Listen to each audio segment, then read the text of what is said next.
Hello everyone and welcome back to the channel. Today we're going to be doing a campaign refit of a Highlander 732. This is to replace our Battlemaster that I think has just been performing a little bit underneath the rigors required of operating in clan space. Now the piercing Gauss rifles that it had were quite novel, and we will attempt to preserve at least one of them for use on the Highlander, but some of the other technology I think will be going in a bit of a different direction. So the first thing that we're going to do is we're going to switch out our single heat sinks for doubles. So pulling off the standard heat sinks, you do have to make sure to do that because otherwise you'll get an incompatible message. Switch in for a double heat sink kit. There we go.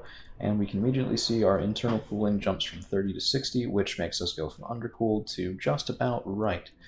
Now, we're also going to be pulling off the medium lasers, assuming that it actually lets me do that, as well as, well, we'll get around to that. Actually, yeah, let's do it right now. We're going to pull off the LRM-20 and the SRM-6, as well as all of our ammunition for each of those. And let's go ahead and switch over to Clan Ferrofibrous. This does the same sort of weight mitigation, but gives you a decreased number of slots used for it, which is it's good enough for me. We're also going to be a little bit fancy and put in a Clan XL engine. So we have 29 tons remaining. Most of that comes from removing the LRM-20, but also from putting in that XL engine here.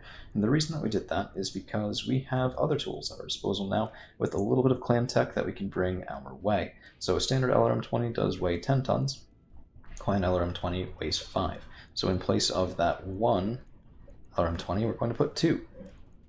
And in place of a single SRM-6, which does weigh 3 tons, we're going to put in 2 clan SRM-6s. Although I do have, I don't actually have 2 clan SRM-6s, so we're going to go with an clan SRM-6 and SRM-4. We're also going to maximize our armor. This gives us 12.6.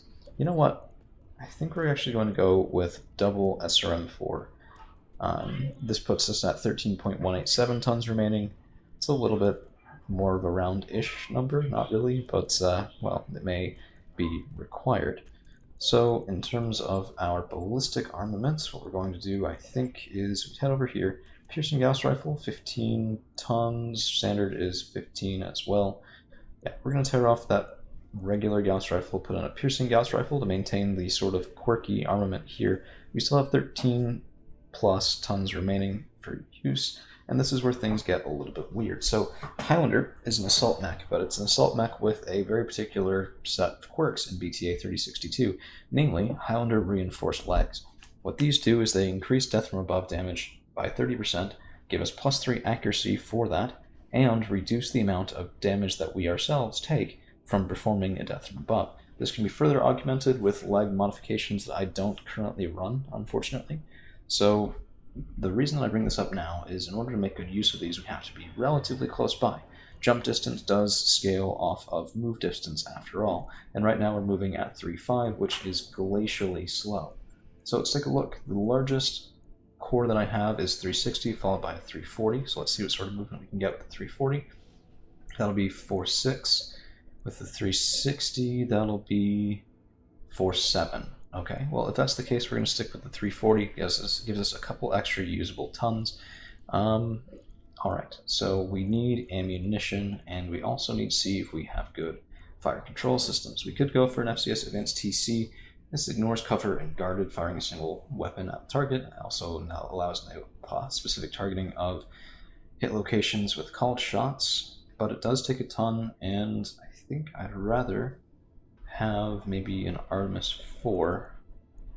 Yes, I think that would be a little bit better, because if we go over to our ammunition, we of course have a choice between a couple different types of LRM ammunition, and Artemis 4 ammunition gives +3 direct fire. Keep in mind, LRM-20, well, the clan variant has reduced range, which means that, well, direct fire will be probably our most often used setting, I suppose. Well, not really setting, but situation. So, okay, if we put 2 of those in there, that gives us 240 shots. That's 6 volleys, is a little bit light. We could go with a third as well, although, could do FTLs. Yeah, let's go with the 1 ton of FTLs, just, why not? That's 3 volleys, brings it up to 9. It's a little bit light, but we're running into some tonnage issues. If we go over to SRMs, you may as well use Artemis 4 SRMs as well. Now, something to keep in mind, Clan Ferrofibrous does have inbuilt case. This isn't case 2, so the explosion will do full damage, but it prevents it from traveling into the CT and killing the mech, which is very, very useful for, staying alive. Now, if we take a look at our heat efficiency, heat sinking 60, alpha striking 79, 2+ tons remaining. I think that's actually okay. I'm going to go over and put in one heatsink to the CT, one heatsink to, I guess that's the next best place for it. Now we have 0.187 tons remaining, and we're a little bit hot, but not terrible. The other thing to keep in mind is if we're jumping, we're going to be building heat. But if that's the case, we can turn off some of the missiles, and I think we'll be alright. Keep in mind the SRM-4s do build 24 of that heat, but they only fire if I'm within 280 meters, so while we're closing, we're going to be much more relying on the long-distance piercing Gauss rifle, as well as the LRM-20s for sort of mid-long range support, although, you see, 600 meters is really not long range at all. I think you can actually get longer range out of ATMs. I do have an ATM-12, oh, it's about the same range. Well, technically it is, but you have extra range ammunition you can put in that boosts that. I'm not sure as I have any ATM ammunition. Ooh, I have a ton of high explosive. That's just 1 ton. Yeah, it's 5 volleys.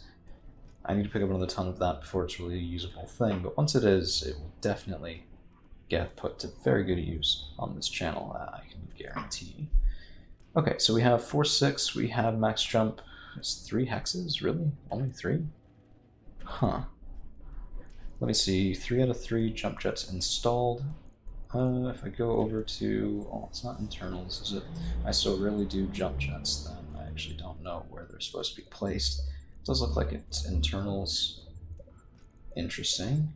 Where are my jump jets? Come on. Let's see here. Okay, so they're not in internals. It should be, I thought. Do I really just not have any more? Yeah, well, okay, so there are some improved jump jets that you can get. It doesn't seem that we have them, and the reason that's important is because assault jump jets weigh 2 tons each, so right now we're losing 6 tons on that, and that's only for a max jump distance of 3, although I think it should be slightly longer. I think that might be a miscalculation. Yeah, move 1, well, 1 hex per walk movement point. Let's see.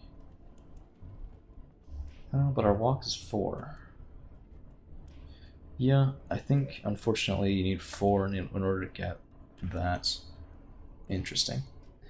Okay, well, we'll have to give it a try. If we end up liking doing some DFAs on our unsuspecting opponents, then it will stick around. If not, we'll get the axe.